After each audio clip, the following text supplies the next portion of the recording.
Every city has a rhythm, a pulse shaped by dreams, grit, and the people brave enough to begin again. In Calgary, opportunity moves fast, but purpose moves faster. This is a story of passion, culture, and entrepreneurship. A story that began far from these streets. As a new immigrant to Canada, she leaned into what she knew best: her love for food, her heritage, and the belief that culture belongs everywhere. From a staple drink rooted in African and Caribbean tradition, she built a brand now finding its place on shelves and in restaurants across the city. This is Stars in the City, and this is Sherida's journey. I am Sherry. I am a master's degree holder of applied psychology. I am an accountant. I am a mom, a wife. I am an entrepreneur. I am a woman empowerment strategist. Entrepreneurship has been something that I have dabbled into from a very young age. I've always been doing one thing or the other, either selling something from my university days and then after school, just pursuing my passion into events, catering. Like, I've always been doing something. So it's been just a lifelong passion. I think every girl has that childhood play with food. So that started, of course, playing with food, like making fake cooking. And then at 9 years old, I believe, I had cooked my first meal. I can't remember what it was, but I know I did cook something. And I felt very accomplished because it was my first time cooking something on my own. And I believe it turned out well. So Zobo has been in existence since forever. Something that is a staple in a lot of cultures. The Caribbeans, Africans, they call it different things. So the Caribbeans will call it sorrel, we call it Zobo, the Ghanaians call it sobolo. Like, it's called different things, and then the English word for it is the hibiscus leaf. So it's something that has been there. Everybody knows Zobo, everybody drinks Zobo. However, I put a twist to it where I separated the flavors. So all I did was just create those preferences.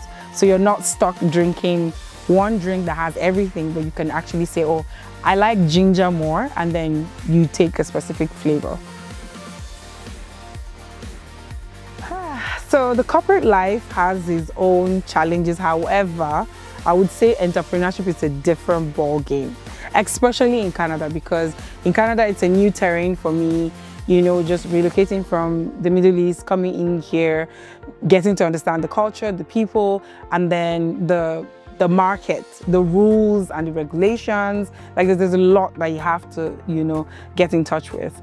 Versus the corporate world where you have structure, right? You know when I go in, and you know the time that you have to go in, the time you get off work, you know what is expected of you, the company already set all that out for you. However, in terms of entrepreneurship, you have to do all of that. You have to set the goals, you have to set your objectives, you have to look for your customers. You're everything. You do actually in the initial stages where you're just setting up, like, you literally have to be everything all by yourself. So, which is quite challenging. However, it's very rewarding and very fulfilling. I would say the biggest challenge is a lack of information, especially here in Canada, right? A lot of people are doing business, but you can't really find someone to tell you the ins and outs, like to give you a clear-cut guide or structure of, okay, this is what is expected of you, this is what you need to do. So I literally had to find everything on my own, like what documentations I needed, what processes I needed, where I needed to go, things I needed to get in order to be functional or to legally run my business. So I think for me, that was the major challenge. So far, I have guided or helped like 2 businesses that are currently in stores, and these were like ideas that, oh, they shared with me, and then, you know, with the knowledge that I was gaining, I was guiding them as well. And today, those products are also in stores. So yeah, I've done that. For being mentored, I actually just mentor myself based on experiences from other people. So there are people that I look up to, and I might not have like a direct influence or like a direct connection with them in terms of one-on-one. However, their content and the things that they do online, I have access to those. So yes, I use those to motivate and inspire myself. Another thing with being a Nigerian, or having that cultural background, is you want to share it. You want people, I know how lovely, how amazing my culture is, and I want to share it with the world. So being in Canada and thinking about, oh, I would love for them to, participate or to taste of the things that I've tasted or things that I've done. So I've had Canadians eat my jollof rice. I want my cuisine to be something that anybody can eat. An Indian can eat my food, an Indian can take my drinks, and it will still be something that they can, enjoy.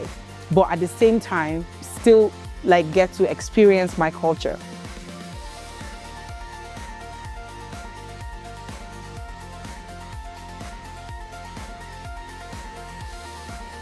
It's a great pride and a great joy for me, the rate at which my business is growing.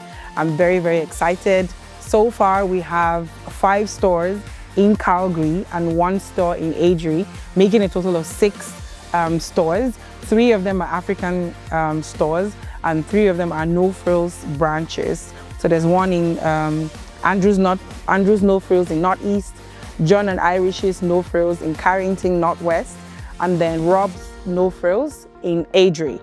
And then in Calgary, the African stores, we're in Stockland African Market and the Sage Meadows. So being able to cut across, these different demographic of stores, these are stores where you have all nationalities walk into. So just that platform to be able to get my product out to literally anyone. So this is the 4-liter gallons. We have them in the 3 flavors as well. So we have them in the cranberry flavor. We have in ginger. This is the ginger. And we have in pineapple. We have the pineapple. And these are the 500 ml bottles. We have them also in the 3 flavors, pineapple, cranberry, and ginger. So I think the best reaction I've gotten so far was someone who drove all the way from Adri to Calgary. He wasn't aware that we had gotten it into Adri, and he called and he was so excited, like somebody had told him that he could find Zobo in No Frills, and to him that was like the best feeling ever, being able to see a taste of home, like something familiar, something that is like a staple to him. And he was like, he kept praying for me and blessing me and telling me God bless me for this initiative, and how excited he was that he could walk into the store like this and find something that he really likes. I said number 1, have a plan. So you have to know what you want. You have to know the niche that you want that product to meet. So like the group of people that you're targeting with that product. And then you have to understand what that product is like. You have to know the ins and outs of that product. You're able to talk about it. You're able to, recreate it. You're able to get somebody else to even like learn on it, and then just be resilient. There's going to be a lot of challenges along the way. However, just continue on.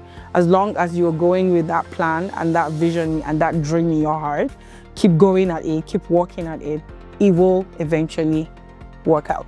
Sherida's journey is a powerful reminder that courage often begins with a single decision. As a newcomer to Canada, she stepped away from the comfort of a 9-to-5, choosing instead to bet on her vision, her culture, and her craft. In less than a year, what started as an idea has become Sheriz Zobo, now stocked in over 15 stores across Calgary and surrounding communities. Her story isn't just about a drink. It's about hard work, resilience, and the courage to stay true to your dream, even when the path is uncertain. Until next time, keep making positive change where you are, let your light shine boldly, and be the star in your city.